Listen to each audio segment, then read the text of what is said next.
এই পৃথিবী সৃষ্টি করেছেন কে? আমাদের সৃষ্টিকর্তা আল্লাহ। আমাদের রিজিক দাতা, আমাদের হায়াত এবং মৃত্যুর মালিক, আমাদের জীবনের সকল নিয়ন্ত্রণ কার হাতে? সমস্ত নিয়ামত দিয়ে বাঁচিয়ে রেখেছেন কে? আমরা বিশ্বাস করি, তাই না? আলহামদুলিল্লাহ, আমরা ঈমানদার। আমরা বিশ্বাস করি যে আমাদের সৃষ্টিকর্তা আল্লাহ, আমাদের রিজিক দাতা, আমাদের পালন কর্তা, আমাদের সকল কিছুর নিয়ন্ত্রণকারী হচ্ছেন কে? আল্লাহ। সেই আল্লাহ সুবহানাহু ওয়া তাআলা আমাদেরকে নির্দেশনা দিচ্ছেন যে আল্লাহকে আমি রব হিসেবে মেনে নিয়েছি, আমার মালিক হিসেবে মেনে নিয়েছি। সেই আল্লাহ আমাকে নির্দেশ দিচ্ছেন। আল্লাহ সুবহানাহু ওয়া তাআলা বলছেন, লা তাজআল মা'আল্লাহি ইলাহান আখারা ফাতাকউদা মাযমুমান মাখযুলা। আল্লাহ সুবহানাহু ওয়া তাআলা বলছেন, যে আল্লাহকে তুমি সৃষ্টিকর্তা হিসেবে স্বীকৃতি দিয়েছ, যে আল্লাহকে তুমি মালিক হিসেবে, ইলাহ হিসেবে স্বীকৃতি দিয়েছ, লা তাজআল মা'আল্লাহি, সেই আল্লাহর সাথে অন্য কোন সত্তাকে তুমি ইলাহ বানিও না। আল্লাহর সাথে অন্য কাউকে শরীক করো না। আল্লাহর সাথে অন্য কারো অংশীদারিত্ব স্থাপন করো না। আল্লাহর সমকক্ষ কাউকে বানিও না। যে ক্ষমতা একমাত্র আল্লাহর, সেটা অন্য কারো থাকতে পারে না। যে নিয়ন্ত্রণ গুলো একমাত্র আল্লাহর হাতে, পৃথিবীর কেউ সেটা নিয়ন্ত্রণ করতে পারে না। যে সিদ্ধান্ত একমাত্র আল্লাহর হাতে, ওই সিদ্ধান্ত পৃথিবীর কোন মানুষ নিতে পারে না। সুতরাং লা তাজআল মা'আল্লাহি ইলাহান আখার, ওই আল্লাহর সাথে অন্য কোন ইলাহকে তুমি অংশীদার করো না। আল্লাহর সমকক্ষ তুমি বানিয়ে নিও না। ফাতাকউদা মাযমুমান মাখযুলা, তুমি যদি এটা করো, কাল কিয়ামতের কঠিন ময়দানে অত্যন্ত অপমানিত এবং লাঞ্ছিত হয়ে থাকবে। আল্লাহর সাথে শিরিক করা যাবে না। এটা হচ্ছে একমাত্র প্রথম হুকুম, এক নাম্বার হুকুম। আল্লাহ সুবহানাহু ওয়া তাআলা অনেক ফরজ হুকুম আমাদের জন্য দিয়েছেন, অনেক ইবাদতকে ফরজ করে দিয়েছেন। আমরা সেই ফরজ ইবাদত গুলো যদি কখনো ছেড়ে দেই, নাফরমানি করি, আল্লাহ আবার ক্ষমা করে দিবেন, আমাকে ক্ষমা করে দিয়ে জান্নাতি করতে পারেন। কিন্তু আল্লাহ সুবহানাহু ওয়া তাআলা একটা ক্ষেত্রে বিন্দু মাত্র ছাড় আমাকে দেবেন না। আল্লাহ সুবহানাহু ওয়া তাআলা এই পৃথিবীর জমিনে আমাকে আপনাকে একটা উদ্দেশ্য নিয়ে পাঠিয়েছেন, কথা ঠিক কিনা? আল্লাহ সুবহানাহু ওয়া তাআলা সূরা যারিয়াতের মধ্যে বলে দিয়েছেন, ওয়া মা খালাকতুল জিন্না ওয়াল ইনসা ইল্লা লিয়া'বুদুন, আমি মানুষ এবং জিন জাতিকে সৃষ্টি করেছি একমাত্র আমার ইবাদত করার জন্য। সুতরাং আমার এই পৃথিবীর জমিনে আসার উদ্দেশ্য হলো আল্লাহর ইবাদত করা, আল্লাহর দাসত্ব করা, আল্লাহর গোলামি করা। আল্লাহ আমাকে প্রতিনিধিত্বের দায়িত্ব দিয়ে এই পৃথিবীর জমিনে পাঠিয়েছেন। আমাকে বানানোর আগেই আল্লাহ তাআলা সিদ্ধান্ত নিয়ে রেখেছেন, وَإِذْ قَالَ رَبُّكَ لِلْمَلَائِكَةِ إِنِّي جَاعِلٌ فِي الْأَرْضِ خَلِيفَةً, আল্লাহ সুবহানাহু ওয়া তাআলা ফেরেশতাদের সামনে বলেছিলেন, এই পৃথিবীর জমিনে আমি আমার প্রতিনিধি সৃষ্টি করতে চাই। প্রতিনিধির কাজ হলো, যার প্রতিনিধি তার আদেশ অনুযায়ী কাজ করতে হবে, কথা ঠিক কিনা? আপনি একজন ব্যক্তিকে আপনার প্রতিনিধি হিসাবে উপজেলায় বা জেলা অফিসে পাঠিয়ে দিলেন। আপনি যে কাজগুলো করতে বলেছেন সেই কাজগুলো না করে সে যদি ওই টাঙ্গাইল শহরের আশপাশ ঘুরে ভালো মন্দ খেয়ে দিয়ে আপনার কাছে ফিরে আসে, আপনি তাকে গ্রহণ করবেন কিনা? কখনো আপনি গ্রহণ করতে পারেন না। কেননা আপনি তাকে প্রতিনিধি হিসাবে একটা জায়গায় পাঠিয়েছেন। আপনার সেই কাজগুলো যদি বাস্তবায়ন করতে না পারে, আপনার আদেশ অনুযায়ী যদি কাজ করতে না পারে, ওই প্রতিনিধিকে আপনি কখনোই গ্রহণ করবেন না। ঠিক তেমনি ভাবে এই পৃথিবীর জমিনে আল্লাহ সুবহানাহু ওয়া তাআলা আমাদেরকে প্রতিনিধিত্বের দায়িত্ব দিয়ে পাঠিয়েছেন। এই প্রতিনিধিত্ব হলো আল্লাহর দাসত্ব আমার জীবনে কায়েম করতে হবে, আল্লাহর গোলামি, একমাত্র আল্লাহর গোলামি, আল্লাহর দাসত্ব আমার এই জীবনে প্রতিষ্ঠা করতে হবে। এটাই হচ্ছে ইসলাম, এটাই হচ্ছে ইবাদত, এটাকেই বলে হয় আল্লাহর প্রতিনিধিত্ব। প্রিয় ভাইরা আমার আলোচনাগুলোর একটু মনোযোগ দিয়ে শোনার চেষ্টা করবেন। আল্লাহ সুবহানাহু ওয়া তাআলা এই 22 নম্বর আয়াতে যে হুকুম আমার জন্য করলেন, লা তাজআল মাআল্লাহি, এখানে আল্লাহ সুবহানাহু ওয়া তাআলা এক বচন ব্যবহার করেছেন। কোরআনের বিভিন্ন জায়গায় আল্লাহ সুবহানাহু ওয়া তাআলা হুকুম নাযিল করেছেন বহুবচন দিয়ে। আকিমুস সালাহ ওয়া আতুজ যাকাত, তোমরা নামাজ কায়েম করো, তোমরা যাকাত আদায় করো। এভাবে হুকুমগুলো বহুবচন দিয়ে আল্লাহ সুবহানাহু ওয়া তাআলা বলেছেন। এই একটা জায়গায় এখানে দেখা যাচ্ছে আল্লাহ সুবহানাহু ওয়া তাআলা বলছেন লা তাজআল, এটা হলো এক বচন। প্রত্যেক ব্যক্তিকে এককভাবে আল্লাহ তাআলা নিষেধ করলেন। কেননা এই ঈমানের জায়গাটা, আকীদার জায়গাটা মানুষের ব্যক্তিগত ব্যাপার। অন্তরটা কিভাবে আমি সাজাবো সেটা হলো আমার ব্যাপার। আমার অন্তরের মধ্যে আল্লাহর প্রতি ভালোবাসা, আল্লাহর ভয়, আল্লাহর প্রতি আস্থা এবং বিশ্বাসের জায়গাটা আমি কিভাবে রচনা করব সেটা আমার নিজেকে ভাবতে হবে। আল্লাহ সুবহানাহু ওয়া তাআলা ইন্ডিভিজুয়ালি, এককভাবে প্রত্যেক ব্যক্তিকে এখানে নির্দেশ দিলেন। প্রত্যেক ব্যক্তি যেন আলাদা ভাবে নিজে নিজে চিন্তা করে, আল্লাহ আমাকে বলছেন লা তাজআল মাআল্লাহি ইলাহান আখার, ওই আল্লাহর সাথে অন্য কোন ইলাহকে সমকক্ষ বানানো যাবে না। এটা যার যার ব্যক্তিগতভাবেই চিন্তা করতে হবে। আপনার অন্তরের জায়গাটা আপনাকে সাজাতে হবে। আল্লাহর সাথে আপনার কেমন সম্পর্ক হবে সেটা আপনাকেই গড়তে হবে। আপনি একজন বান্দা, আল্লাহকে আপনি আপনার দাসত্ব, আপনার গোলামিগুলো আল্লাহর সামনে সুপুর্দ করবেন। নিজের অন্তঃকরণ, নিজের ইচ্ছা আকাঙ্ক্ষা, নিজের স্বাদ আল্লাহগুলোকে একমাত্র আল্লাহর সামনে সমর্পণ করে দিবেন। এটা পৃথিবীর অন্য কেউ আপনাকে সহযোগিতা করতে পারে না। আপনাকে এই সিদ্ধান্ত গ্রহণ করতে হবে। আল্লাহর প্রতি আপনার ঈমান এই মুখে শুধু বলা, নাকি আপনার সর্বত্র দিয়ে আপনি ঈমান এনেছেন। আল্লাহ সুবহানাহু ওয়া তাআলা অন্য কোন নাফরমানি, অন্য কোন হুকুমের নাফরমানিগুলো, ফরজ ইবাদতগুলো ছেড়ে দেওয়ার ব্যাপারে আল্লাহ সুবহানাহু ওয়া তাআলা শিথিল হবেন। আমাকে আপনাকে তার রহমতের কুলে তুলে নেবেন। কিন্তু একটা জায়গায় আল্লাহ সুবহানাহু ওয়া তাআলা অত্যন্ত কঠোর।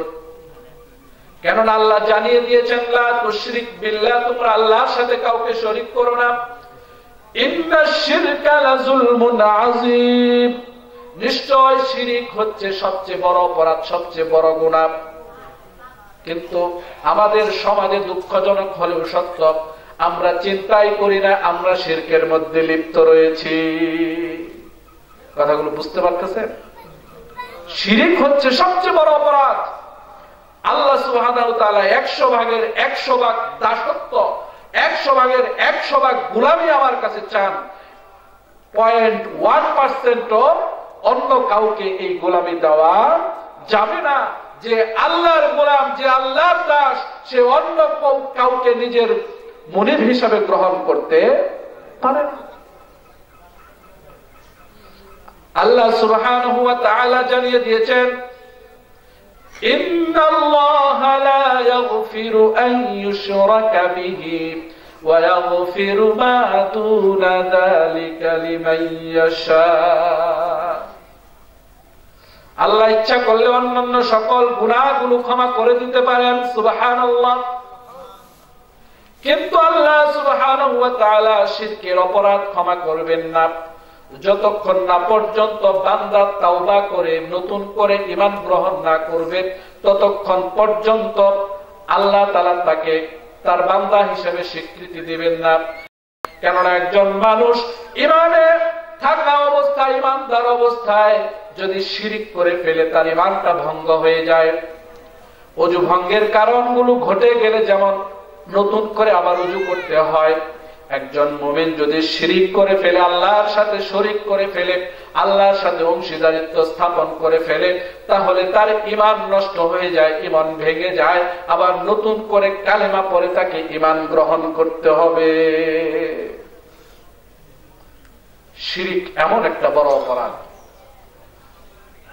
এটা আল্লাহকে অত্যন্ত রাগান্বিত করে। ইন্নাহু মান ইউশরিক বিল্লাহি ফাকাদ হারামাল্লাহু আলাইহিল জান্নাহ। আল্লাহ সুবহানাহু ওয়া তাআলা বলে দিয়েছেন, যে ব্যক্তি আল্লাহর সাথে শিরিক করলো, সূরা মাইদার ৭২ নম্বর আয়াত আল্লাহ সুস্পষ্ট করে দিয়েছেন, ইন্নাহু মান ইউশরিক বিল্লাহি ফাকাদ হারামাল্লাহু আলাইহিল জান্নাতা ওয়া মাওয়াহুন নার। এই আল্লাহর সাথে যারা শিরিক করবে তাদের স্থান হবে জাহান্নামে, তাদের জন্য জান্নাত হারাম করে দেওয়া হবে। নাউযুবিল্লাহ। প্রিয় ভাইরা আমার, আমরা কিভাবে শিরিক করছি? আমার সকল চাওয়া, আমার সকল প্রত্যাশা, আমার সকল চাহিদা আমার কার কাছে তুলে ধরতে হবে? একমাত্র আল্লাহর কাছে। আমার সকল চাহিদা, আমার সকল স্বপ্ন, আমার সকল আকাঙ্ক্ষাগুলো একমাত্র আল্লাহর কাছে তুলে ধরতে হবে। পৃথিবীর কোন মাখলুকাতের শরণাপন্ন যদি আমি হয়ে যাই, আমি শিরিক করে ফেললাম। আমার সকল প্রকার দাসত্ব হবে আল্লাহর জন্য, আমার সকল গোলামি হবে আল্লাহর জন্য, আমার ইবাদতের একমাত্র উদ্দেশ্য হবে আল্লাহর সন্তুষ্টি অর্জন। পৃথিবীর কোন মানুষকে দেখানোর উদ্দেশ্যে, পৃথিবীর মানুষের কাছে ভালো হওয়ার জন্য অন্য কোন উদ্দেশ্যে যদি আমি কাজ করি, সেটা আল্লাহর কাছে কখনোই গ্রহণযোগ্য হবে না। কথা ঠিক কিনা? আল্লাহ সুবহানাহু ওয়া তাআলা বলেছেন, ওয়ালা তাদউ মিন দুনিল্লাহি মা লা ইয়ানফাউকা ওয়ালা ইয়াদুররুক ফাইন ফাআলতা ফাইন্নাকা ইযাম মিনাল যালিমিন। সূরা ইউনূসের ১০৬ নম্বর আয়াতে আল্লাহ বলে দিচ্ছেন, আল্লাহ ছাড়া অন্য কাউকে তুমি দেখো না। ওয়ালা তাদউ মিন দুনিল্লাহ, এমন কাউকে, আল্লাহ ছাড়া এমন কাউকে তুমি দেখো না যারা তোমার কোন কল্যাণ করতে পারে না, কোন অপকারও করতে পারে না। কথা ঠিক কিনা? আল্লাহ ছাড়া এমন কি কেউ আছে যে আমার কল্যাণ করতে পারে? আল্লাহ ছাড়া এমন কেউ কি আছে যে আমার কোন সফলতা দান করতে পারে, আমার কোন উপকার করতে পারে? আল্লাহ বলে দিচ্ছেন, না না, এমন কোন সত্তা, এমন কোন শক্তি, এমন কোন ইলাহ নেই। সুতরাং সেই আল্লাহকে বাদ দিয়ে তোমরা অন্য কাউকে ডেকো না, এমন কাউকে তোমরা ডেকো না যে তোমার কোনো উপকারও করতে পারে না, তোমার কোনো অকল্যাণও করতে পারে না, অপকারও করতে পারে না। মা লা ইয়ানফাউকা ওয়া লা ইয়াদুররুক, তোমার কোনো কাজে আসে না। ফাইন ফাআলতা ফাইন্নাকা ইযাম মিনাজ যালিমিন, যদি তুমি এটা করো তাহলে তুমি জালিমদের অন্তর্ভুক্ত হয়ে যাবে। পরের আয়াতে আল্লাহ তাআলা বলছেন, ওয়া ইয়ামসাসকাল্লাহু বিদুররিন ফালা কাশিফা লাহু ইল্লা হু ওয়া ইয়ুরিদকা বিখাইরিন ফালা রাদ্দা লিফাদলি ইউসিবু বিহি মান ইয়াশাউ মিন ইবাদিহি। আল্লাহু আকবার। আল্লাহ তাআলা বলে দিচ্ছেন, আল্লাহ যদি তোমার কোনো অকল্যাণ করতে চান, কোন ক্ষতি যদি তোমার কাছে পৌঁছাতে চান, তোমাকে যদি কোনো বিপর্যস্ত অবস্থায় ফেলতে চান, পরীক্ষা স্বরূপ কোন বিপদ মুসিবতে তোমাকে যদি ফেলতে চান, এই পৃথিবীর কোন শক্তি সেখান থেকে তোমাকে রক্ষা করতে পারবে না। কথা ঠিক কিনা?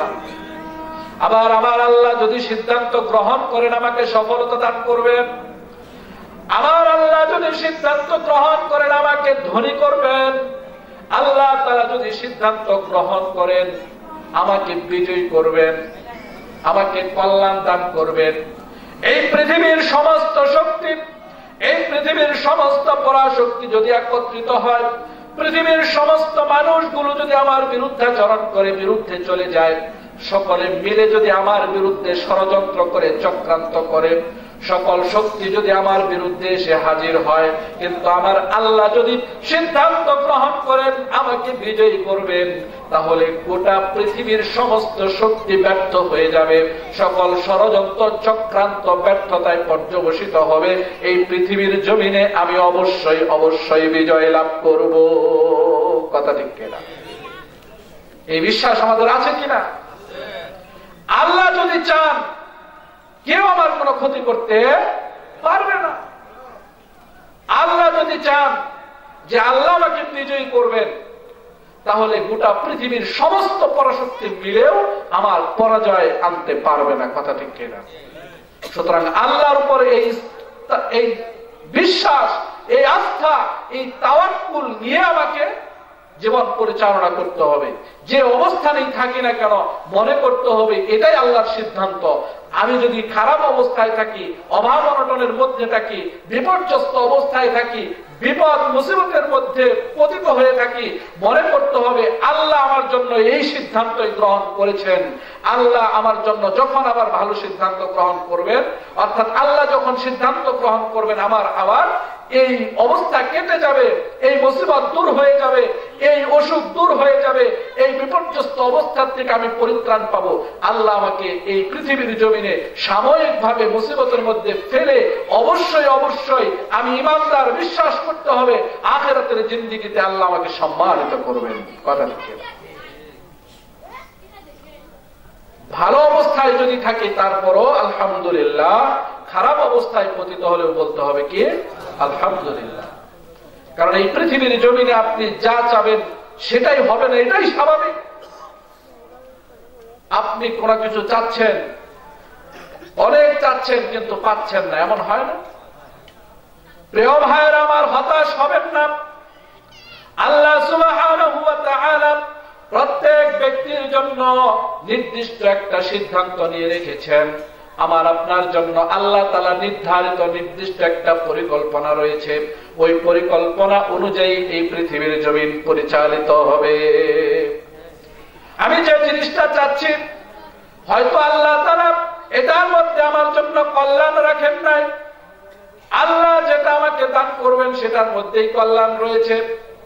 এখন আমি চেষ্টা চালিয়ে যাচ্ছি, আল্লাহ তাআলা সিদ্ধান্ত নিয়েছেন 1 বছর পরে আমার রেজাল্ট দিবেন, ফলাফল দিবেন, কিন্তু আল্লাহর উপর আমি ভরসা রাখতে পারলাম না। ওই 1 বছর আসার আগে আমি আল্লাহর পথ থেকে বিপদগামী হয়ে ভিন্ন পথে নিজের মন মানসিকতাকে ছেড়ে দিলাম। আমি ক্ষতিগ্রস্ত মানুষদের অন্তর্ভুক্ত হয়ে গেলাম, এতে কোনো সন্দেহ নেই। সুতরাং প্রিয় ভাইয়েরা আমার রিজিকের সমস্যা, অভাব অনটন কার কাছে চাবো? আল্লাহ যদি আমার জন্য রিজিক বরাদ্দ না দেন, এই পৃথিবীর কোন মেম্বার দিতে পারবে? এই পৃথিবীর কোন চেয়ারম্যানের ক্ষমতা আছে কিনা? এই পৃথিবীর কোন এমপি মন্ত্রীর ক্ষমতা আছে কিনা আমার রিজিকটাকে আমার পর্যন্ত পৌঁছে দেওয়া? এই পৃথিবীর কোন মানুষের সেই ক্ষমতা নাই। আল্লাহ সুবহানাহু ওয়া তাআলা কুরআনুল কারীমের ভিতরে বলে দিয়েছেন, وَمَن يَتَّقِ اللَّهَ يَجْعَل لَّهُ مَخْرَجًا। যারা আল্লাহকে ভয় করে চলবে, আল্লাহর ভয় অন্তরে নিয়ে যারা জীবন পরিচালনা করবে, আল্লাহ তাআলা তাদের সকল পথগুলোকে খোলাসা করে দেবেন। সুবহানাল্লাহ। وَيَرْزُقْهُ مِنْ حَيْثُ لَا يَحْتَسِبُ وَمَن يَتَوَكَّلْ عَلَى اللَّهِ فَهُوَ حَسْبُهُ إِنَّ اللَّهَ بَالِغُ أَمْرِهِ قَدْ جَعَلَ اللَّهُ لِكُلِّ شَيْءٍ قَدْرًا। আল্লাহু আকবার। আল্লাহ সুবহানাহু ওয়া তাআলা বলছেন, وَيَرْزُقُهُ مِنْ حَيْثُ لَا يَحْتَسِبُ। এমন জায়গা থেকে আমার আপনার জন্য রিজিকের ব্যবস্থা করে দেওয়া হবে, সেটা আমাদের কল্পনাতেই ছিল না। এমন হয় না? আপনি কল্পনাই করেন না এমন জায়গা থেকে আল্লাহ আপনার জন্য ব্যবস্থা করে দেবেন। এমন অনেক অনেক উপমা, অনেক উদাহরণের সম্মুখে আপনি নিজেই হয়েছেন। আপনার জীবনের দিকে তাকিয়ে দেখুন, আপনি কল্পনাই করেন না আল্লাহ সুবহানাহু ওয়া তাআলা আপনার জন্য সুন্দর ব্যবস্থা করে দিয়েছেন। সুবহানাল্লাহ। وَمَن يَتَوَكَّلْ عَلَى اللَّهِ فَهُوَ حَسْبُهُ, আল্লাহর উপর যারা ভরসা করবে তাদের জন্য আল্লাহই যথেষ্ট। সুবহানাল্লাহ। ইন্নাল্লাহা বালিগু আমরিহি, আল্লাহ সুবহানাহু ওয়া তাআলা সব সময় তার ওয়াদা, তার সিদ্ধান্তগুলোকে পূর্ণতায় পৌঁছে দেন। সুবহানাল্লাহ। আল্লাহ যা কিছু বলেন সেটা অবশ্যই বাস্তবায়িত হবে, এতে কোনো সন্দেহ নেই। قد جعل الله لكل شيء قدرا, প্রত্যেক বিষয়ের জন্য আল্লাহ তাআলা একটা নির্ধারিত সময় বেঁধে রেখেছে।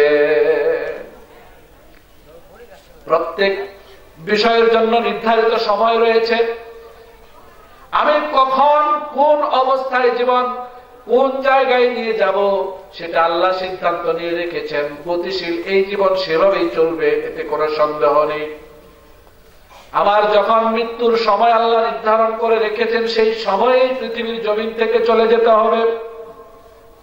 আল্লাহ সুবহানাহু ওয়া তাআলা সুস্পষ্ট করে দিয়েছেন, ওয়ালিকুল্লি উম্মাতিন আজাল ফাইযা জাআ আজালুহুম লা ইস্তাখিরুনা সাআতান ওয়া লা ইস্তাকদিমুন। প্রত্যেক মানুষের জন্য একটা নির্ধারিত সময় রয়েছে, নির্দিষ্ট মুহূর্ত রয়েছে। ওই নির্ধারিত সময় যখন এসে যাবে, এক মুহূর্ত আগেও হবে না, এক মুহূর্ত পরেও হবে না, এই পৃথিবীর জমিন থেকে তাকে চলে যেতে হবে। প্রিয় ভাইরা আমার, আমার জন্য যদি হায়াতের জিন্দেগি 60 বছর 6 দিন 6 ঘন্টা 6 সেকেন্ড পর্যন্ত আল্লাহ নির্ধারণ করে দিয়ে থাকেন, পৃথিবীর সমস্ত শক্তিগুলো যদি একত্রিত হয়ে যায়, সমস্ত ডাক্তার কবিরাজ গুলো যদি একত্রিত হয়ে যায়, আমার ওই 60 বছর 6 দিন 6 ঘন্টা 6 সেকেন্ডের জায়গায় 7 সেকেন্ড পর্যন্ত হায়াত বৃদ্ধি করার ক্ষমতা কারণে। কথা ঠিক কিনা? সমস্ত ক্ষমতা কার হাতে? আল্লাহ সুবহানাহু ওয়া তাআলার কাছে। সুতরাং সকল চাওয়া হবে কার কাছে? আল্লাহর কাছে। আমার অভাব আমি চাবো কার কাছে? আল্লাহর কাছে। আমার রিজিকের সমস্যা, রিজিকের মালিক হচ্ছেন আল্লাহ, রিজিকের দায়িত্ব নিয়েছেন আল্লাহ, সেই রিজিক নিয়ে আমি এত পেরেশান কেন? আল্লাহ সুবহানাহু ওয়া তাআলা বলে দিয়েছেন, ওয়ামা মিন দাব্বাতিন ফিল আরদি ইল্লা আলাল্লাহি রিজকুহা। আল্লাহু আকবার।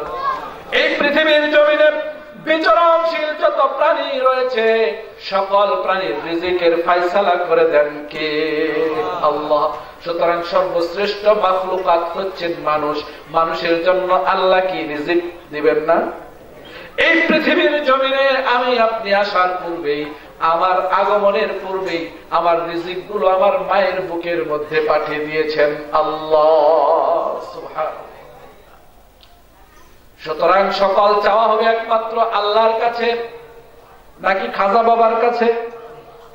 আপনাদের এইদিকে নাই এই বিষয়গুলো? হ্যাঁ, বাবার কাছে যায়, চাকরি হয় না বাবার কাছে যায়, হ্যাঁ, বাচ্চা হয় না বাবার কাছে যায়, খাজা বাবা তাকে বাচ্চা দিবে, খাজা বাবা তাকে চাকরি দিবে, রিজিকের ফয়সালা করে দিবে। আপনি সুস্পষ্ট ভাবে শিরকের মধ্যে লিপ্ত রয়েছেন, আপনাকে আবার নতুন করে কালেমা পড়ে ঈমান গ্রহণ করতে হবে, এতে কোনো সন্দেহ নেই।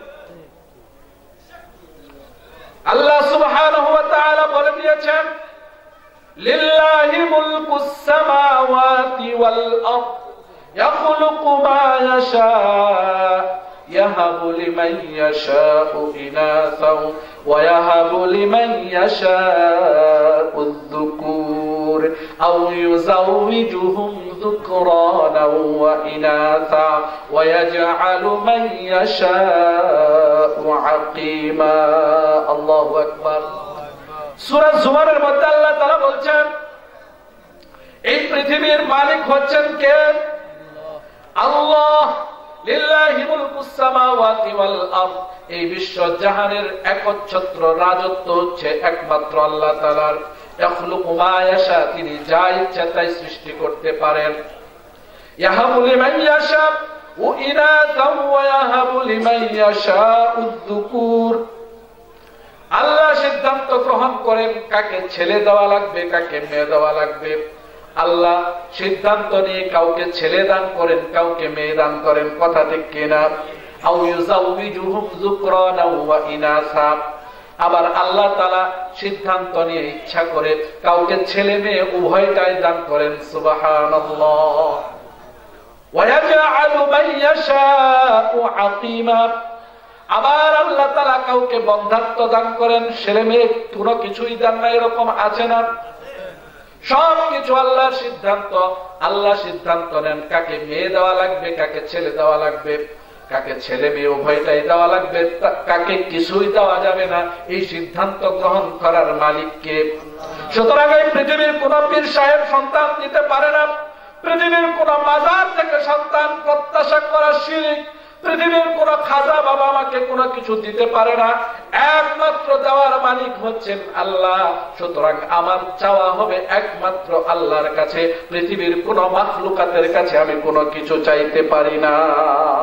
কথা ঠিক, সবকিছু চাইতে হবে কার কাছে? আল্লাহর কাছে। সুতরাং কোন একজন স্ত্রী শুধু মেয়ে হচ্ছে ছেলে হয় না, এর জন্য তার উপর নিপীড়ন হয় না আমাদের সমাজে? আল্লাহি আল্লাহি পুরুষদেরকে বলছি, কোন মায়ের প্রতি যদি আপনি এই কারণে জুলুম করেন, আল্লাহর কাছে চরম জালিম হিসেবে আপনি সাব্যস্ত হবেন, আপনাকে জাহান্নামে নিক্ষেপ করা হবে, কারণ আপনি আল্লাহর সিদ্ধান্তের বিরুদ্ধে বিদ্রোহ ঘোষণা করেছেন। কারো ছেলে হয় না, এই সিদ্ধান্ত কার? আল্লাহ। আল্লাহ আপনাকে মেয়ে দিয়ে সন্তুষ্ট, আপনি কেন সন্তুষ্ট থাকতে পারবেন না? আপনার শুধু মেয়ে হচ্ছে ছেলে হয় না বিদায় একটু মন কালা করেন, স্ত্রীর উপরে খরগহস্ত হন, নাখুশ হন, আল্লাহর কসম আপনি আল্লাহর সিদ্ধান্তের বিরুদ্ধে বিদ্রোহ করছেন, আপনি জাহান্নামী মানুষদের অন্তর্ভুক্ত হবেন। এটা কখনোই করা যাবে না, এটা আল্লাহর হাতে। সন্তান হয় না এই সিদ্ধান্ত আল্লাহ। চিকিৎসা বিজ্ঞান, চিকিৎসা গ্রহণ করার অনুমতি আল্লাহ সুবহানাহু ওয়া তাআলা আমাদেরকে দিয়েছেন। আপনি চিকিৎসা বিজ্ঞান আপনি ফলো করবেন, চিকিৎসা গ্রহণ করবেন, কিন্তু আস্থা রাখতে হবে কার উপরে? আল্লাহর উপরে। সিদ্ধান্ত গ্রহণ করেন কে? আল্লাহ। সুতরাং আমার সকল চাওয়া, আমার সকল প্রত্যাশা সবকিছু তুলে ধরতে হবে কার কাছে? আল্লাহর কাছে। আল্লাহ এই জায়গায় এক চুল পরিমাণ ছাড় দিতে চান না, যে আমার বান্দা আমি তোমাকে সকল নিয়ামত দিয়ে পৃথিবীর জমিনে বাঁচিয়ে রেখেছি, আর তুমি আমাকে বাদ দিয়ে আরেকজনের কাছে চাও, আমার দাসত্ব বাদ দিয়ে আরেকজনের কাছে গিয়ে মাথা নোয়াও। একমাত্র আল্লাহ ছাড়া, একমাত্র, আবার বলছি একমাত্র আল্লাহ ছাড়া পৃথিবীর কোন মাখলুকাতের সামনে, কোন মাজারের সামনে, কোন বাবার সামনে, কোন ব্যক্তির সামনে, এমনকি নিজের পিতা মাতার সামনে মাথা নোয়ানোর কোন হুকুম ইসলামের মধ্যে নেই। সুতরাং যারা মাজারে গিয়ে সিজদা দেয়, যারা বাবার দরবারে গিয়ে সিজদা দেয়, যারা বাবার কদমে সিজদা দেয়, তারা সুস্পষ্ট মুশরিক, তারা মুসলিম মিল্লাত থেকে বেরিয়ে গেছে। কথা ঠিক কিনা? এতে কোনো সন্দেহ নেই। যদি সন্দেহ করেন আপনার ঈমান নষ্ট হয়ে যাবে। আল্লাহ এখানে এক চুল পরিমাণ ছাড় দিতে চান না। আমার সকল চাওয়া তুলে ধরতে হবে কার কাছে? আল্লাহর কাছে। আল্লাহর কাছে তুলে ধরতে হবে। কোন মাধ্যমের দরকার নেই, কোন মাধ্যমের দরকার নেই। একটা কথা আমাদের সমাজে প্রচলিত রয়েছে, আবতাগু ইলাইহিল ওয়াসিলা, আছে না? ইয়া আইয়ুহাল্লাযীনা আমানুত্তাকুল্লাহা ওয়াবতাগু ইলাইহিল ওয়াসিলা। এই ওয়াসিলার আয়াতটা দিয়ে, এই ওয়াসিলা শব্দ সংশ্লিষ্ট এই আয়াতটা দিয়ে এই সব ভণ্ড পীরেরা, ভণ্ড লোকেরা ব্যবসা বাণিজ্য করছে। কথা ঠিক কিনা? যে আল্লাহকে পাইতে হলে আমার ওসিলা দরকার, আল্লাহকে পাইতে হলে আমার মাধ্যম লাগবে। কিন্তু আল্লাহ সুবহানাহু ওয়া তাআলা বলছেন আমাকে ডাকতে হলে তোমার কোনো মাধ্যমের দরকার নেই। সুবহানাল্লাহ। উজিবু দাওয়াতাদ দাঈ ইযা দাআনি ফালইস্তাজিবু লি। বান্দা যখন আমাকে ডাকে আমি সাথে সাথে তার ডাকে সাড়া দেই। সুবহানাল্লাহ। আল্লাহকে ডাকতে কোনো মাধ্যমের দরকার নেই। আল্লাহকে পেতে হলে একটা মাত্র মাধ্যম আপনাকে অবলম্বন করতে হবে, যে মাধ্যমটা আল্লাহ সুবহানাহু ওয়া তাআলা নিজে বলে দিয়েছেন, এর বাইরে চিন্তা করার সুযোগ নেই। আল্লাহ সুবহানাহু ওয়া তাআলা আল ইমরানের মধ্যে বলছেন, কুল ইন কুনতুম তুহিব্বুনাল্লাহা ফাত্তাবিউনি ইউহিব্বুকুমুল্লাহ ওয়া ইয়াগফির লাকুম যুনুবাকুম ওয়াল্লাহু গফুরুর রহিম। প্রিয় ভাইরা আমার, আপনার উদ্দেশ্য কি? আপনি তো আল্লাহর সন্তুষ্টি পেতে চান, কথা ঠিক কিনা? আপনি যে পন্থায় অবলম্বন করেন না কেন, যেখানে যাচ্ছেন না কেন, আপনাকে প্রশ্ন করা হলে আপনি একটাই উত্তর দিবেন যে আমি আল্লাহকে পেতে চাই। কাকে?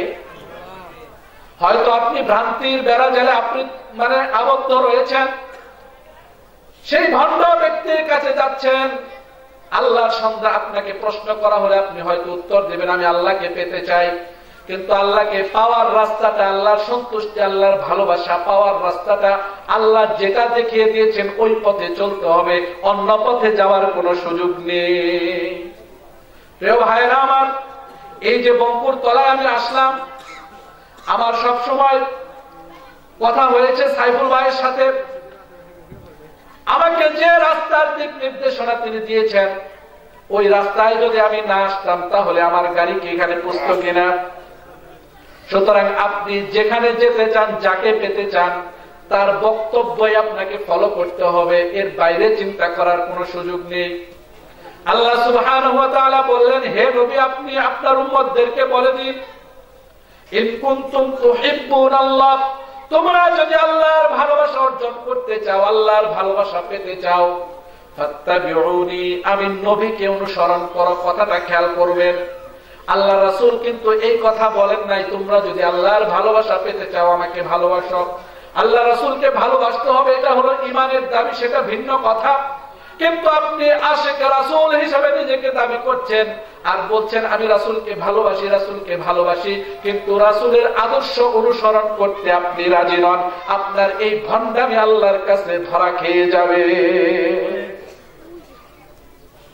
আল্লাহ বলে দিচ্ছেন, হে নবী, আপনি সুস্পষ্ট করে বলে দিন, ইন কুনতুম তুহিব্বুনাল্লাহ, তোমরা যদি আল্লাহর ভালোবাসা পেতে চাও, আল্লাহর সন্তুষ্টি অর্জন করতে চাও, ফাত্তাবিউনি, আমি নবীকে অনুসরণ করো, ইউহিব্বুকুমুল্লাহ, যদি আমাকে অনুসরণ করো তাহলে আল্লাহ তোমাদেরকে ভালোবাসবেন। সুবহানাল্লাহ। পথ পেয়ে গেছেন? আল্লাহকে পাওয়ার পথ পাইছেন? পেয়েছেন কিনা? সেই পথটা হলো আল্লাহর রাসূলকে অনুসরণ। আল্লাহর রাসূলের অনুসরণ ছাড়া পৃথিবীর কোন মানুষকে অনুসরণ করার কোন সুযোগ নেই। আমি বক্তা, যত বড় বক্তাই হই না কেন, আমার জুব্বা যত লম্বাই থাকুক না কেন, আমার মাথায় যত বড়ই পাগড়ি পেঁচানো থাকুক না কেন, আমার মাথার টুপি যত সুন্দরী হোক না কেন, আমার বক্তব্য যদি আল্লাহর কুরআন এবং রাসূলের আদর্শ অনুযায়ী না হয়, আমার কথা যদি আল্লাহর কুরআন এবং রাসূলের হাদিসের মধ্যে না থাকে, আমার কথা শোনার কোনো সুযোগ আপনার জন্য নেই। কথা ঠিক কিনা? সুতরাং একমাত্র পথ হলো মুহাম্মদুর রাসূলুল্লাহ সাল্লাল্লাহু আলাইহি ওয়াসাল্লাম যে পথ আমাদের সামনে রচনা করে দিয়েছেন, বাতলে দিয়েছেন, মা আতাকুমুর রাসূল ফাখুযু ওয়া মা নাহাকুম আনহু ফান্তাহু, আমার রাসূল তোমাদেরকে যা দেয় সেটা গ্রহণ করো, রাসূল যেটা থেকে তোমাদেরকে বিরত থাকতে বলে, নিষেধ করে, সেটা তোমরা ছেড়ে দাও, সেটা থেকে বিরত থাকো। এটাই হচ্ছে ইসলাম। এর বাইরে অন্য কারো কথা শোনার কোনো সুযোগ নেই। আমি একজনকে আমার উস্তাদ হিসেবে, শায়েখ হিসেবে দ্বীন শেখার উদ্দেশ্যে কারো কাছে যেতে পারি, কোনো সমস্যা নেই, কিন্তু তার কথাটা যদি কোরআন এবং আল্লাহ রাসূলের আদর্শের আলোকে হয় সেটা আমি গ্রহণ করব, এর বাইরে গেলে গ্রহণ করার কোনো সুযোগ নেই।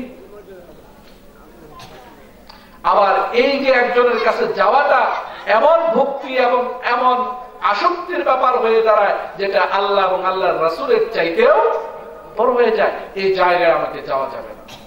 আমার মূল কেন্দ্রবিন্দু, আমার মূল উদ্দেশ্য হচ্ছে, আমার জীবন উদ্দেশ্য হচ্ছে আল্লাহর সন্তুষ্টি অর্জন। আর আল্লাহর সন্তুষ্টি অর্জনের পথ হচ্ছে মুহাম্মাদুর রাসূলুল্লাহ সাল্লাল্লাহু আলাইহি সাল্লামকে অনুসরণ। এর বাইরে অন্য কোন রাস্তা আমার জন্য খোলা নেই। আমার সকল চাওয়া, সকল প্রত্যাশা তুলে ধরতে হবে আল্লাহর কাছে। আমার দাসত্ব হবে একমাত্র আল্লাহ সুবহানাহু ওয়া তাআলার, আমার গোলামি হবে একমাত্র আল্লাহ সুবহানাহু ওয়া তাআলার। এই পৃথিবীর জমিনে কারো কাছে আমার কোনো কিছু চাওয়ার নেই। আমার রব হচ্ছেন আল্লাহ, আল্লাহ আমার রব, এই রবই আমার সব। এই জায়গাতে আমার ইস্তেকামাত থাকতে হবে।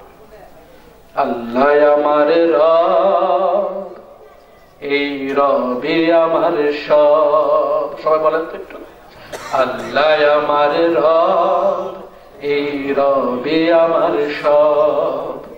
দমে দমে তনু মনে তারি অনুভব, দমে দমে তনু মনে তারি অনুভব। আল্লাহ আমার রব, এই রবি আমার সব। তোমার দুনিয়াতে আমি যেদিকে তাকাই, অথই নিয়ামতে ডুবে আছি সবাই।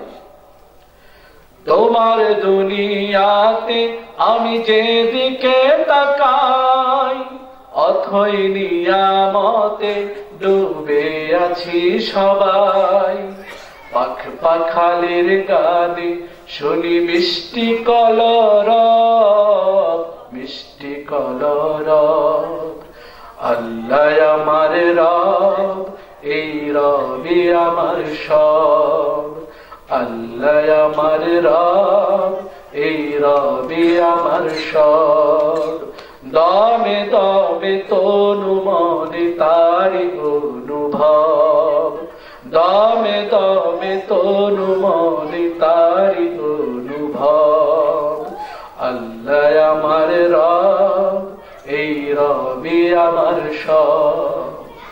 তোমার মদদ পেলে আমি আর না কিছু চাই, তোমার প্রেমের অনল আমি কি দিয়ে নিভাই। তোমার মদদ পেলে আমি আর না কিছু চাই, তোমার প্রেমের অনল আমি কি দিয়ে নিভাই। যার হয়েছ তুমি তার কিসের পরাভব, কিসের পরাভব। আল্লাহ আমার রব, এই রবি আমার সব। দমে দমে তনু মনে তারি অনুভব, দমে দমে তনু মনে তারি অনুভব। আল্লাহ আমার রব, এই রবি আমার সব। সুবহানাল্লাহ। আমার রব আল্লাহ, এর চাইতে শক্তির জায়গা আর হতে পারে না, এর চাইতে শ্রেষ্ঠত্বের জায়গা আর হতে পারে না। আমার মালিক হচ্ছেন আল্লাহ, এর চাইতে সম্মানের আর কোনো ব্যাপার হতে পারে না। আমার রব আল্লাহ, সুতরাং আমি পৃথিবীর কোন সত্তার কাছে নিজেকে নত করি না, নিজেকে সমর্পণ করে দেই না। আমি এমন সত্তার কাছে নিজের মস্তকটাকে অবনত করি যে রব হচ্ছেন এই বিশ্বজাহানের মালিক। সুবহানাল্লাহ। এর চাইতে সম্মানের কোন ব্যাপার আছে? সেই সম্মানের জায়গা ছেড়ে আপনি একটা মাখলুকাতের গিয়ে চাচ্ছেন, এটা আপনার আত্মসম্মানে বাঁধে না? যে আপনার মতো একজন মানুষ শুয়ে আছে, সেই জীবিত মানুষে তো কিছু দিতে পারে না, মরা মানুষ কিভাবে দিবে? এটা আপনার নিজের আত্মসম্মানে লাগে না? আত্মসম্মানে লাগে না, কেননা আপনি বুঝতে পারেন না কোন রবকে আপনি মালিক হিসেবে স্বীকৃতি দিয়ে আবার পথভ্রষ্ট হয়ে যাচ্ছেন। এটা যদি বুঝতেন তাহলে কখনোই আল্লাহর পথ থেকে আপনি সরে যেতেন না। সকল দাসত্ব হবে একমাত্র আল্লাহ। আমি আল্লাহকে বিশ্বাস করি, আল্লাহ আমার সকল কিছু নিয়ন্ত্রণ করে, এই বিশ্বাস আমাদের আছে কিনা? অর্থাৎ আমি আল্লাহকে ইলাহ হিসেবে মেনে নিয়েছি। ইলাহ হিসেবে মেনে নেওয়ার অর্থ হলো আল্লাহর সাথে আমার একটা প্রত্যক্ষ এবং পরোক্ষ চুক্তি হয়েছে। আমি যখন স্বীকার করে নিয়েছি লা ইলাহা ইল্লাল্লাহু মুহাম্মাদুর রাসূলুল্লাহ, সাথে সাথে আমি আমার জীবনের একটা পলিসি গ্রহণ করেছি। সেই পলিসি হলো আল্লাহ ছাড়া আর কারো আইন মানা যাবে না, আল্লাহ ছাড়া আর কারো বিধান অনুযায়ী জীবন পরিচালনা করা যাবে না। আর ওই বিধান ফলো করতে হবে, ওই বিধান কিভাবে বাস্তবায়ন করতে হবে সেটার প্রতিচ্ছবি হবে মুহাম্মাদুর রাসূলুল্লাহ সাল্লাল্লাহু আলাইহি ওয়াসাল্লাম। আমি যখন ইমানদার হিসেবে নিজেকে দাবি করব, মুমিন হিসেবে নিজেকে দাবি করি, আমার প্রথম কাজ হবে আল্লাহর দাসত্ব প্রমাণের জন্য নামাজ আদায় করা। ঠিক কিনা? কারণ আল্লাহর দাসত্ব প্রমাণের বাহ্যিক যত কাজ রয়েছে, সর্বশ্রেষ্ঠ, সর্বপ্রথম এবং সর্বপ্রধান হুকুম হচ্ছে সালাত। লা দীনান লিমান লা সালাতা লাহু। যার মধ্যে নামাজ নাই তার মধ্যে দ্বীন নাই। যে নামাজই পড়ে না তার জন্য আবার কিসের কুরবানি? যে নামাজই পড়ে না তার জন্য আবার কিসের দান সদকা? যে নামাজই পড়ে না তার জন্য আবার কিসের মিলাদ? যে নতুন ঘর তুললাম, হুজুরকে ডেকে এনে দোয়া করতে হবে, রাসূলের শানে মিলাদ করতে হবে। আর বাবা ছোটকালে আমাকে খাতনা করিয়ে দিয়েছেন, বিয়ের সময় একজন হুজুর এনে খুতবা দেওয়া হয়েছে, ঈদের সময় কুরবানি, ঈদে কুরবানি করি। এগুলোকে আমার মুসলমানিত্বের মানদণ্ড না, এগুলো মুসলমানিত্বের মানদণ্ড নয়। আমাকে আল্লাহর হুকুমের পাবন্দী হতে হবে, আল্লাহর দাসত্ব জীবনের প্রত্যেকটা ক্ষেত্রে আমাকে বাস্তবায়ন করতে হবে।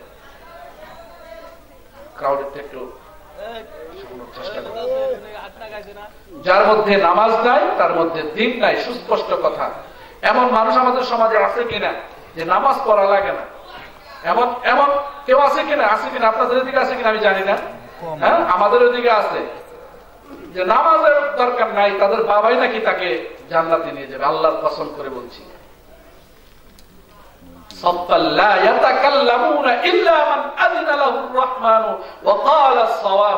সেদিন কাল কিয়ামতের কঠিন ময়দানে আল্লাহর সামনে দাঁড়িয়ে কথা বলার মতো কারো শক্তি থাকবে না। কোথায় আপনার বাবা চলে যাবে এর কোন চিহ্নই থাকবে না। জাহান্নামে সর্বনিম্ন মানে বিদআত শিরকে ভরা কর্মকাণ্ড নিয়ে জাহান্নামের সর্বনিম্ন স্তরে থেকে আপনার জন্য সুপারিশ করবে, নাউযুবিল্লাহ। এগুলো ভণ্ডামি, ভণ্ডামি এবং ভণ্ডামি। নামাজ ছাড়া কেউ আল্লাহর দাস, আল্লাহর গোলাম এটা স্বীকার করছে, এই স্বীকারোক্তি আল্লাহর কাছে গ্রহণযোগ্য হবে না। عن أبي هريرة رضي الله تعالى عنه قال أنه ذكر الصلاة يوما فقال من حافظ عليها كانت له نورا وبرهانا ونجاة يوم القيامة। আবি হুরায়রা রাদিয়াল্লাহু তাআলা আনহু থেকে বর্ণিত মুসনাদ আহমদের 6288 নম্বর হাদিস। আবি হুরায়রা রাদিয়াল্লাহু তাআলা আনহু বললেন, একদিন আল্লাহ রাসূল সাল্লাল্লাহু আলাইহি ওয়াসাল্লাম নামাজের হেফাজত নিয়ে কথা বলছিলেন। আল্লাহ রাসূল বললেন, কথাটা খেয়াল করবেন, মান হাফাযা আলাইহা, যে ব্যক্তি এই নামাজের হেফাজত করবে, যথাযথভাবে হেফাজত করবে, উদাসীন থাকবে না, এক ওয়াক্ত পরে তো আরেক ওয়াক্ত পড়ে না, একবার মসজিদে আসে তো আরেকবার আসে না, একদিন নামাজ পড়ে তো 3 দিন নামাজ বাদ দিয়ে যায়, কোন রকম শুক্রবারে এসে সর্বশেষে আয়া কোন রকম 2টা সিজদা দিয়ে চলে যায়, এমন মুসল্লি আছে কিনা? যারা একেবারে নামাজ পড়ে না, যারা নামাজের ব্যাপারে উদাসীন, যারা এক ওয়াক্ত পরে তো আরেক ওয়াক্ত পড়ে না, যারা টোটালি বলে যে নামাজ পড়া লাগবে না, এমনিতে আমি কামিয়াবি হয়ে যাব, সমস্ত মানুষগুলোর উদ্দেশ্যে এই বক্তব্য।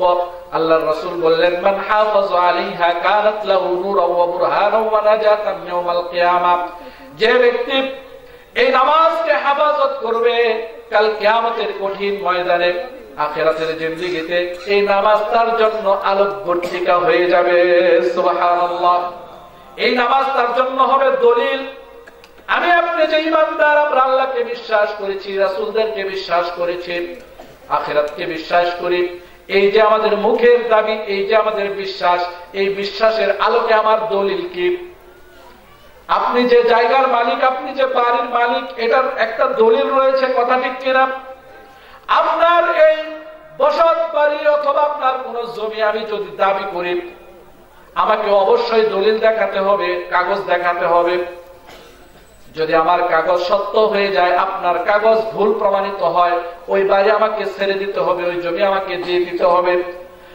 দেশের আদালত যদি রায় দেয় এই জমি আমার, তাহলে ওই জমি আমার, কথা ঠিক কিনা? কেননা আমি আদালতে কাগজ পেশ করতে পেরেছি, আমার সপক্ষে দলিল রয়েছে, আমার দাবির পিছনে কাগজ রয়েছে।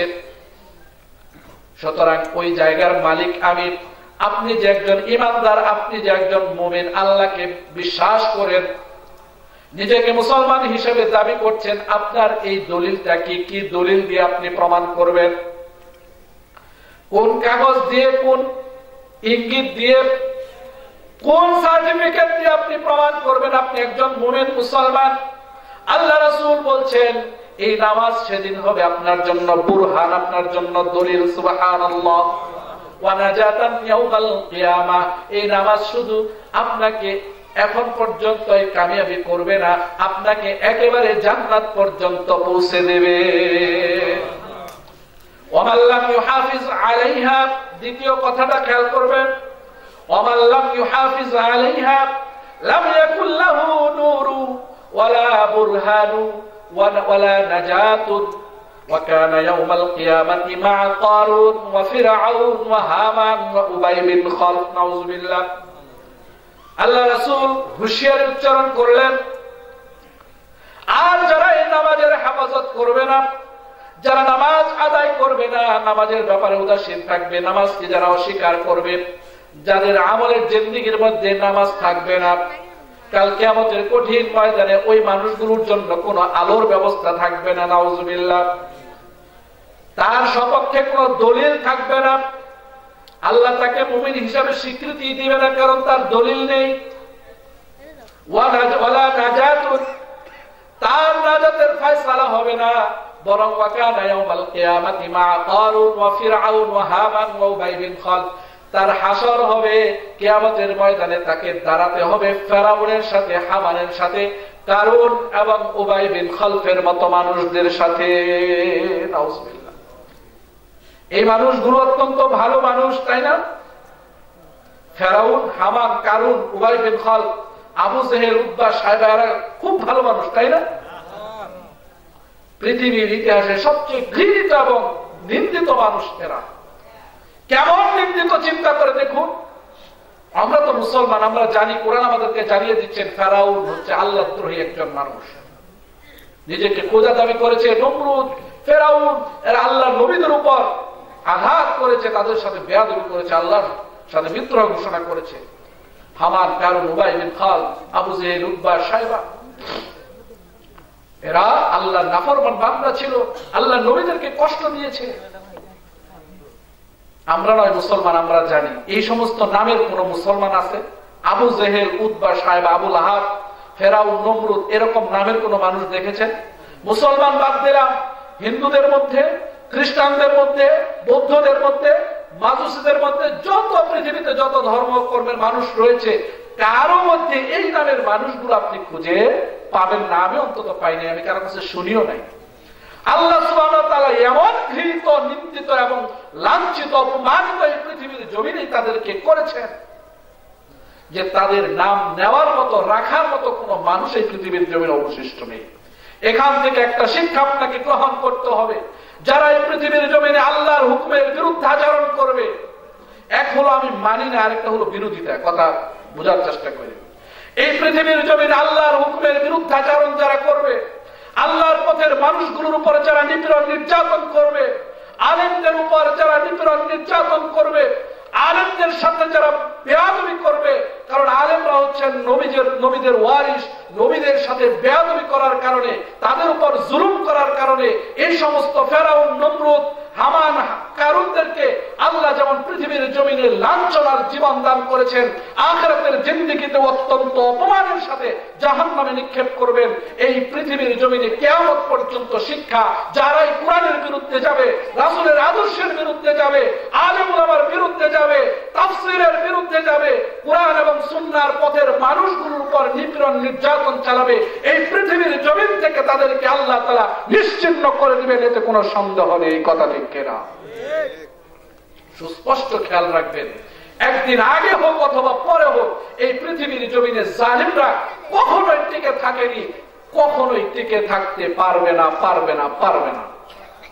এই শিক্ষাটা এখান থেকে গ্রহণ করতে হবে। সম্মানিত ভাইরা, যে কথাটা আমি বলছিলাম, আপনি কি ফেরাউনের সাথে কিয়ামতের ময়দানে দাঁড়াতে চান? আপনি কি হামান কারণের সাথে দাঁড়াতে চান? আপনি কার সাথে দাঁড়াতে চান? নিশ্চয় আপনি মুহাম্মদ সাল্লাল্লাহু আলাইহি সাল্লামের দলভুক্ত হয়ে আবু বকর, উমর, উসমান, আলী, হায়দার, তালহা, জুবায়ের, সাদ বিন আবি ওয়াক্কাস, আব্দুর রহমান বিন আউফ, এই সমস্ত সোনার মানুষদের সাথে হাসরের ময়দানে আমরা দাঁড়াতে চাই। কথা ঠিক কিনা?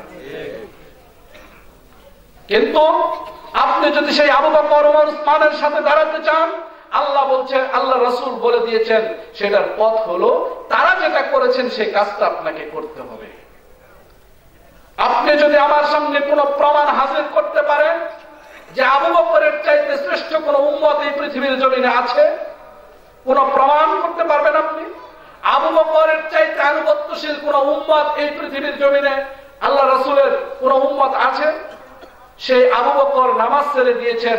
আবু বকর রাদিয়াল্লাহু আনহু বলেছেন যে নামাজ পড়ার দরকার নেই, রাসূলের সাথে সাথে থাকলেই আমার হবে, আমি জান্নাতি। এরকম কোন কথা আবু বকরের মুখ দিয়ে বেরিয়ে আসছে? তাহলে আপনাকে, আপনি কোন কোন গর্দভ, কোন মূর্খ, কোন ভণ্ড আপনাকে এই বাক্য শেখাচ্ছে যে নামাজ না পড়লেও চলবে? নামাজ পড়বো কোথায়? নামাজের জায়গা কোথায়? সকল জায়গায় তো ইবলিস সিজদা দিয়ে শেষ করে ফেলছে। এরকম কথাও আমাদের এলাকায় কেউ কেউ বলে। নিশ্চিত ভাবে মনে রাখবেন, তারা হচ্ছে ওই ফেরাউন, নমরুদ, হামান, কারুন, আবু জেহেল, উতবা, সাহেবার দলের লোক। আমাদের সাথে তাদের কোনো সম্পর্ক নেই। আমরা আবু বকর, উমর, উসমানের সাথে হাসরের ময়দানে দাঁড়াতে চাই।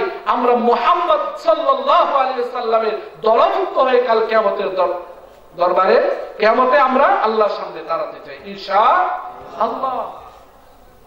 মৃত্যুর পরে আপনি ভাবছেন, মৃত্যুর পরে সাদা কাফনে মুড়িয়ে আপনাকে সেই বিসমিল্লাহি ওয়া আলা মিল্লাতি রাসূলিল্লাহ, যে আল্লাহর নাম নিয়ে রাসূলের মিল্লাতে আপনাকে দলমুক্ত করে দিলাম, এই কথা বললেই আপনি রাসূলের মিল্লাতে চলে যাবেন? উশির কালেও নয়। আপনার গোটা হায়াতের জিন্দেগি কেটেছে রাসূলের আদর্শের বিরুদ্ধে, আপনার গোটা জীবন কেটেছে আল্লাহর হুকুমের বিরুদ্ধে। আর এই কবরের মধ্যে শুয়ে আপনাকে বলে দেওয়া হলো, ইমাম সাহেব, ওই সভাপতির অনুমতি আছে বা মহল্লার মানুষের আবেদনে আপনাকে কবরস্থ করলেন একজন আলেম। সে হয়তো আপনাদের কথা রাখতে গিয়ে বলে দিচ্ছে বিসমিল্লাহি ওয়া আলা মিল্লাতি রাসূলিল্লাহ, কিন্তু তার এই কথা অনুযায়ী আল্লাহ তাকে রাসূলের দলভুক্ত করে নেবেন না। সুতরাং এই নামাজের ব্যাপারে অত্যন্ত সতর্ক আমাকে হতে হবে। ওয়া কাদা রাব্বুকা আল্লা তা'বুদু ইল্লা ইয়্যা, পরবর্তী আয়াতে আল্লাহ যেটা বলছেন, তোমার রব তোমাকে নির্দেশ দিচ্ছেন, হুকুম দিচ্ছেন, সেই আল্লাহ ছাড়া আর কারো ইবাদত তুমি করো না। আল্লাহর ইবাদত অনেক আলোচনা করলে তো অনেক, আল্লাহর ইবাদত সবই, গোটা হায়াতের জিন্দেগিটাই হচ্ছে আল্লাহর ইবাদত। কারণ আমার লক্ষ্য উদ্দেশ্য হলো আল্লাহর সন্তুষ্টি অর্জন, আর আমার কাজের পদ্ধতি হলো মুহাম্মদুর রাসূলুল্লাহ সাল্লাল্লাহু আলাইহি সাল্লাম। আমি নামাজ পড়বো, এটাও ইবাদত। চিন্তা করে দেখুন কত বড় সম্মান আল্লাহ আমাদেরকে দিয়েছেন। আমার ঘুমানোটা যদি মুহাম্মদ সাল্লাল্লাহু আলাইহি সাল্লামের আদর্শ বা শেখানো পদ্ধতি অনুযায়ী হয়, এই ঘুমটাও আল্লাহ ইবাদত হিসেবে কবুল করবেন। সুবহানাল্লাহ, সুবহানাল্লাহ। সুতরাং নামাজের ব্যাপারে অত্যন্ত সতর্ক আমরা অবস্থান করব ইনশাআল্লাহ। আল্লাহ আমাদেরকে 5 ওয়াক্ত সালাত যথাযথভাবে আদায় করার তৌফিক দান করুন। সকলেই বলি আল্লাহুম্মা আমিন। আয়াতের দ্বিতীয় অংশ মূলত আজকের আলোচনার দুইটা বিষয়, একটা হলো আল্লাহর ইবাদত, আল্লাহর দাসত্ব এবং পিতামাতার সাথে সৎ আচরণ করা। আল্লাহ বলছেন, ওয়া কাদা রাব্বুকা আল্লা তা'বুদু ইল্লা ইয়্যাহু ওয়া বিল ওয়ালিদাইনি ইহসানা ইম্মা ইয়াবলুগান্না ইনদাকাল কিবারা আহাদুহুমা আও কিলাহুমা ফালা তাকুল লাহুমা উফফিন ওয়া লা তানহারহুমা ওয়া কুল লাহুমা কাওলান কারীমা। আল্লাহ সুবহানাহু ওয়া তাআলা আমাদেরকে নির্দেশ দিচ্ছেন। খেয়াল করে দেখুন, আল্লাহ সুবহানাহু ওয়া তাআলা আমাকে হুকুম করলেন আল্লাহ ছাড়া আর কারো ইবাদত করবে না, কারো দাসত্ব করবে না। এই কথা বলার পরক্ষণে আল্লাহ বললেন, ওয়াবিল ওয়ালিদাইনি ইহসানা। সুবহানাল্লাহ। নিজের আবাদত, নিজের দাসত্ব করার পরে পিতামাতার সাথে সদাচরণের নির্দেশ দিলেন। আল্লাহ অন্য জায়গায় বলছেন ওয়া'বুদুল্লাহা ওয়া লা তুশরিকু বিহি শাইআ। সূরা বাকারার মধ্যে আল্লাহ বলছেন ওয়া'বুদুল্লাহ, তোমরা আল্লাহর ইবাদত করো, ওয়া লা তুশরিকু বিহি শাইআ, আল্লাহর সাথে কাউকে শরীক করো না।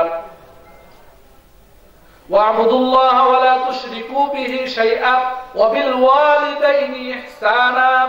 এখানে আল্লাহ তাআলা নিজের ইবাদতের কথা বলেন, নিজের দাসত্বের কথা বলার পরক্ষণেই বললেন পিতা মাতার সাথে তুমি সদাচরণ করো। ওয়াসাইনাল ইনসানা বিওয়ালিদাইহি, আল্লাহ সুবহানাহু ওয়া তাআলা আমার জন্য ফরজ করে দিয়েছেন, বাধ্যতামূলক করে দিয়েছেন পিতা মাতার সাথে সৎ আচরণ করা। সুবহানাল্লাহ। এই পিতা মাতা এমন দুইজন মানুষ আল্লাহ সুবহানাহু ওয়া তাআলা নিজের দাসত্ব, নিজের কৃতজ্ঞতার সাথে অন্য কাউকে শরীক করেন নাই। কিন্তু আল্লাহ সুবহানাহু ওয়া তাআলা এই পিতামাতার ক্ষেত্রে নিজের দাসত্বের পরে পিতামাতার কথা উল্লেখ করেছেন। তাদের সম্মানটা আল্লাহ কোথায় রেখেছেন চিন্তা করে দেখুন। আল্লাহ বললেন আনিশকুরলি ওয়া লিওয়ালিদাইক, তোমরা আমার প্রতি কৃতজ্ঞতা স্বীকার করো এবং তোমার পিতামাতার প্রতি কৃতজ্ঞ হও। সুবহানাল্লাহ।